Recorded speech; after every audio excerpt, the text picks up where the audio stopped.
All right, folks, buckle up. What begins as a routine hearing quickly spirals into chaos, marked by miscommunication, memory lapses, and a judge rapidly losing patience. What was supposed to be straightforward turns into a dramatic courtroom scene, unfolding in real time. Let's dive into the mess.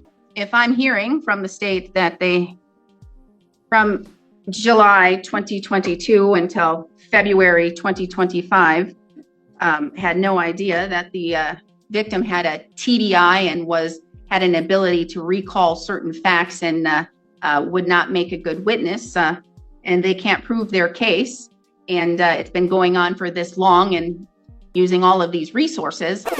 All right, so I do have all necessary parties. We will go on, and can court hear me? We can, Your Honor. Thank you. Thank you. Judge. Thank you so much. We will go on the record in the matter 22 CF 87, 22 CF 114, 22 CM 52. State of Wisconsin versus Nicholas Contreras. The state appears through Assistant District Attorney Christian Ness in Washburn County Courthouse.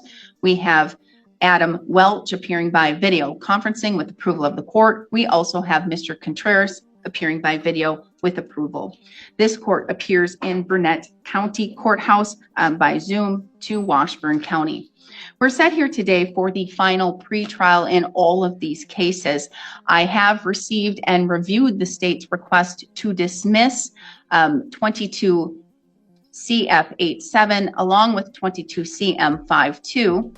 I've reviewed the basis for that request in the fact that the court or the state believes that after thorough review and preparation for the trial, the state believes that they lack further merit and they could not be able to prove to a jury beyond reasonable doubt. And hold on a second.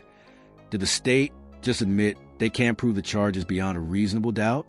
After all this time, this isn't just some legal technicality. It's the prosecution essentially throwing up their hands and saying, we're out of ammo. Prove guilt beyond reasonable doubt in these two matters. First, I'm going to ask the state for a more thorough statement as to those cases, and then I'm going to ask the state if that is applicable to 22 CF 114, which is a felony bail jump. The basis for that felony bail jump is being on the felony bond in 22 CF 87 and being pulled over in Burnett County and operating with after revocation. So therefore, Mr. Contreras was driving without having a valid operating privilege. So Mr. Ness, first off, does the request to dismiss include 22 CF 114? No, Your Honor. I submitted a request for the two that are scheduled for final pretrials today.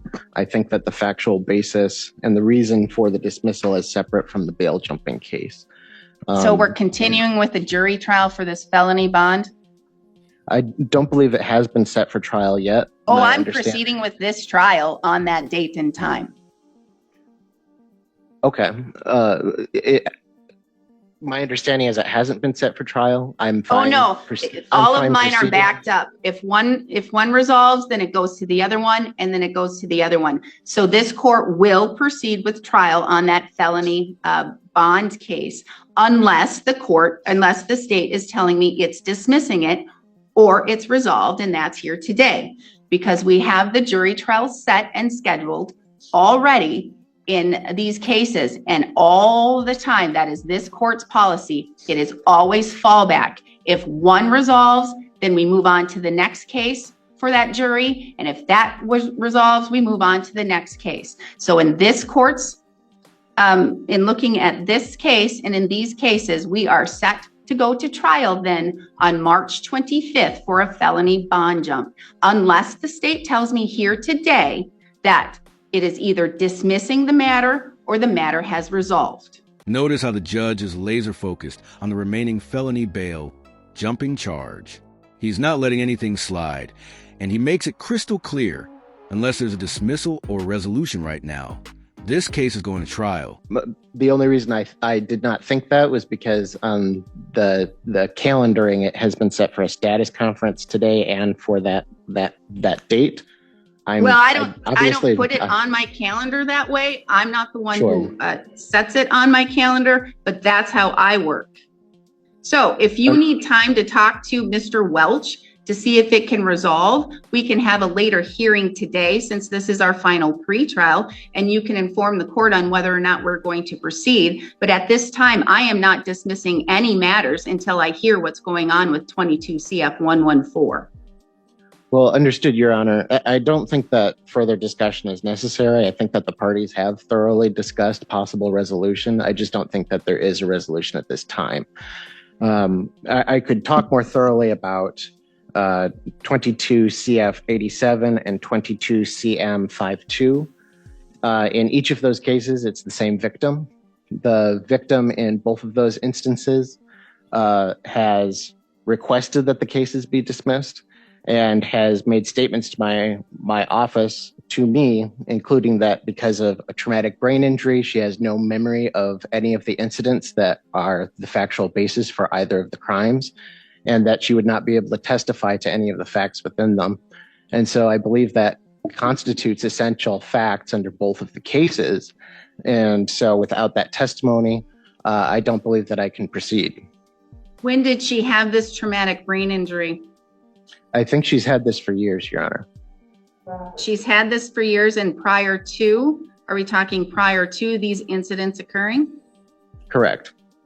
And from 2022, from July 27th, 2022, and from July 28th, 2022, up to February 27th, 2025, I'm hearing that the state in no way, shape, or form ever talked to the victim in any way prior to those dates and times, which were going on 3 years, 2.5 years, never from that time spoke to the victim about her TB. This is where things get real. The judge catches wind that, for nearly 3 years, the state never confirmed whether the victim could actually testify due to a traumatic brain injury. That's a major procedural red flag.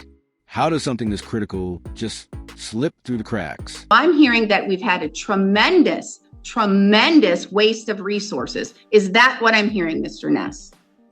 No, Your Honor. That's what I'm hearing. Your Honor, I've spoken to this victim previously. This was a revelation later on in the case.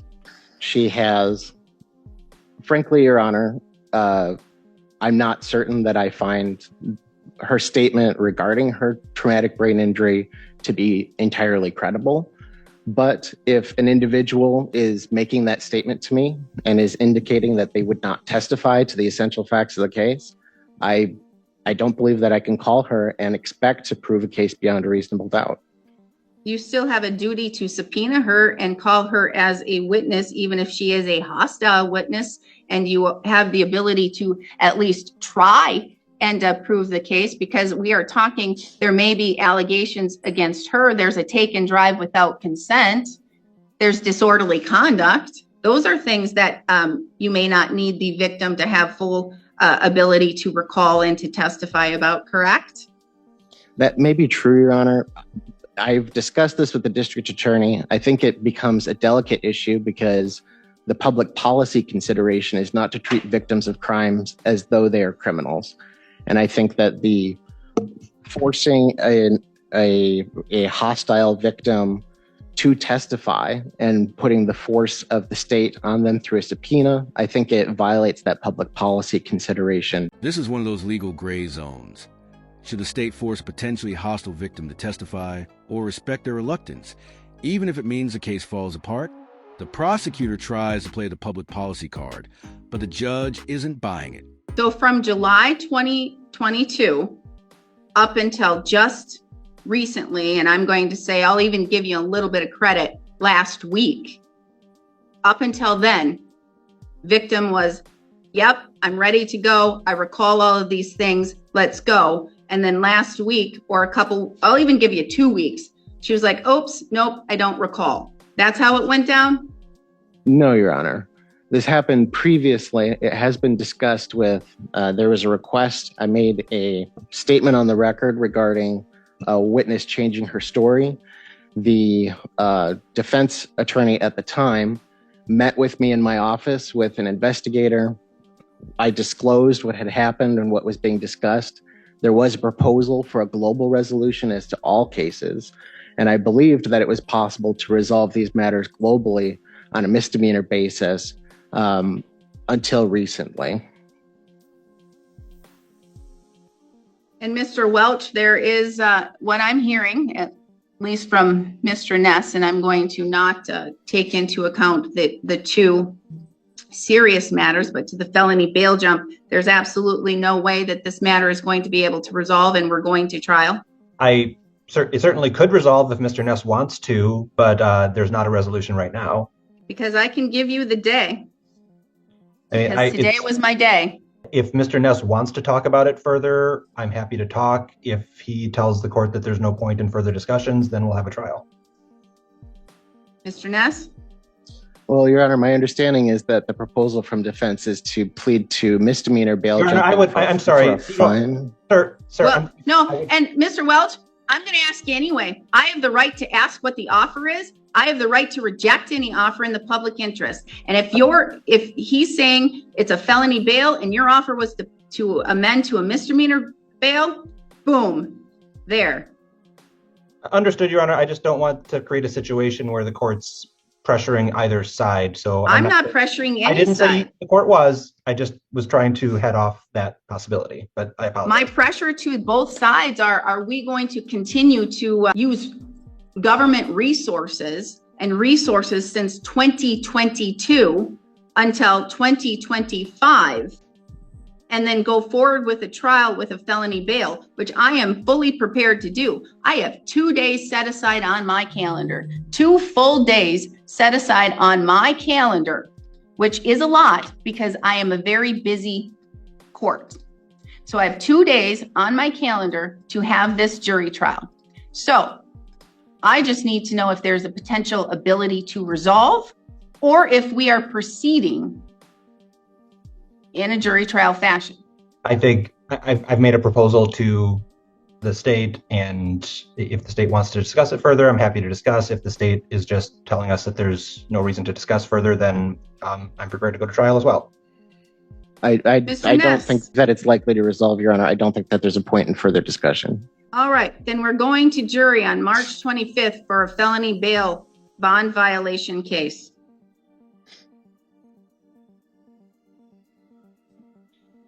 Everybody's ready to go? So that means I need everything filed.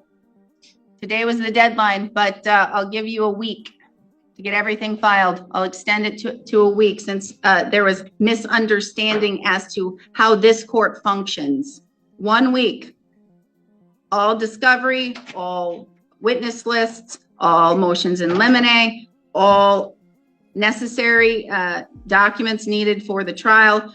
And we will see you on March 25th. And I'm going to tell you, this is my drop dead date. That means I will not accept any agreement past today. We are done with negotiations. We're done with resolutions. That means this trial will proceed. The only way it will not proceed as a trial is if Mr. Contreras pleads guilty to the charge. Whatever the resolution is, that's for argument's sake and for whatever can be negotiated.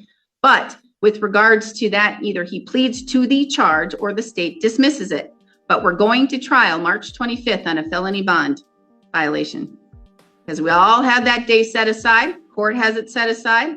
I have it set aside. Mr. Contreras has it set aside.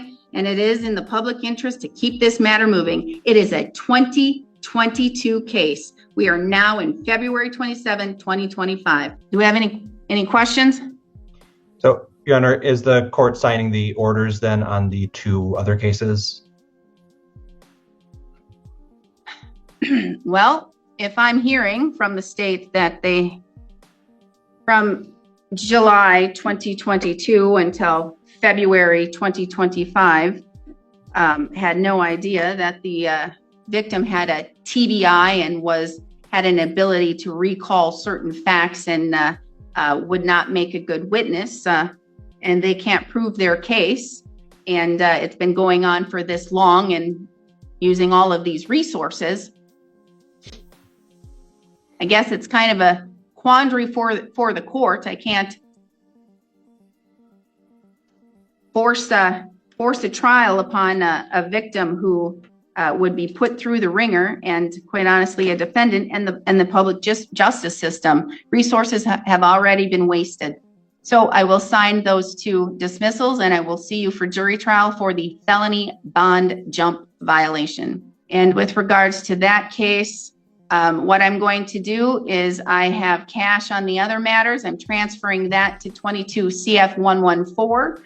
I'm making sure that the bond is applicable to 22 CF 114. It is. It looks like it's filed in 22 CF 87, and it says the bond